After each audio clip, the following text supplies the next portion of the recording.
Pam came together with other friends from the UK, and they just wanted us to tell our stories, how our lives have been, something like that.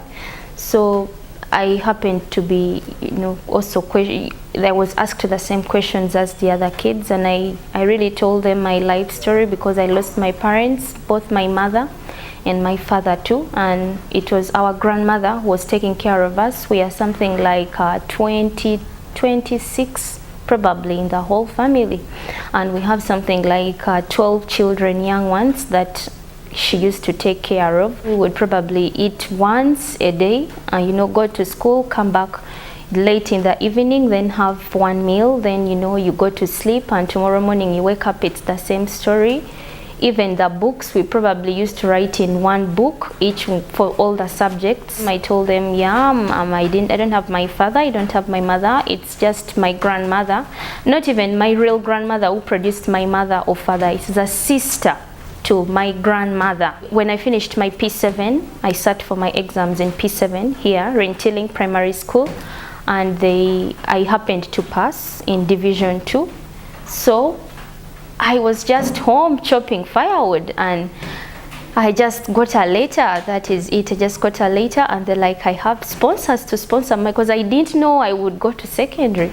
So I got a letter, and they're like, Doreen, you're really the most luckiest person, and they're going to take you to school, because me, I knew after P7 I was just going to stay home and probably still look after our other kids. So they took me up to P7, to senior 1 in Ngora High School, because I studied I studied my O level senior 1 to senior 4 in Ngora High School.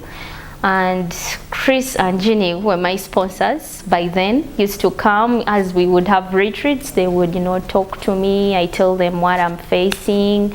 The retreats, they keep advising us on what we are supposed to do, shaping us, telling us to be strong in God, and all those kind of things. So because of these retreats we go to, and they tell you, even if you face these challenges home, you have to keep that thing strong. So I managed to finish senior 4, and I passed still in Division 2 in my senior 4. And I was among the luckiest to go to senior 5 and 6, and I went to senior 5 and 6. I just concentrated, and I just said I will make it, and I passed with 17 points, because for us they are points 25 out of you. I got 17 out of 25 points, and I managed to qualify for a degree at Makerere University. And Makerere University is one of the best universities here in Uganda, and I was like, oh my God, these were the things they used to ask us, what do you want, when I was a little kid, when I was still growing up. They would ask you, they would tell us, people who had money, what they would advise, you should study, you go to I'm from Makerere, and I just said, I don't think I'll even ever reach there, because that one is from Makerere and me, I'm here. I don't even know if I'm going to senior 1, but just like that, I went to university, and I've been pursuing a bachelor's degree in development studies. And why particularly I chose development studies? Because I see the people here down, they need the development, because sometimes it's not that they don't have, sometimes it's because they just need some help to push them up. They need to be sensitized to get to know that they have to do this, and this will help them earn good money, and they be in position to get the basic needs for their children. They really need to develop, they need to adopt good methods of farming. They need even just the mindset. They need to really, because the way people view things, the way they view things is not the way. It can't help them to develop and really take care of their children, because they are used to producing probably 20 children. They look at that as pride when you produce very many kids and you can't educate them.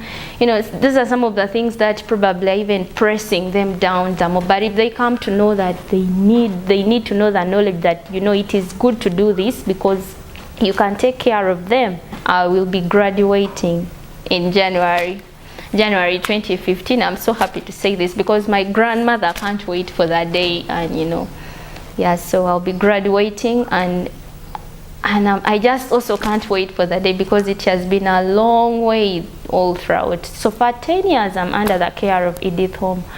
And I can say I even did my internship here at Edith Home organization, and I was allocated to the child-headed families. So I've been working with the child-headed families, and when we went to the field visits, these kids have shocking stories than even my own when I was picked by Edith Home. I think Edith Home is a great organization because it has really helped very many people. From at first it just used to do their education, but now they have gone steps further to the child-headed families, which are very many here in this community and probably in the whole Uganda. I'm a real manifestation of Edith Home because I've been sponsored by it. I was a nothing, and now I'm somebody. Everyone in the community looks up to me. If they have problems, they can come and talk to me, and I tell them that. And all that is just because of Edith Home. I'm happy for Edith Home. I'm happy for it because of what he has done for me and for the rest of the people in our community and the other communities.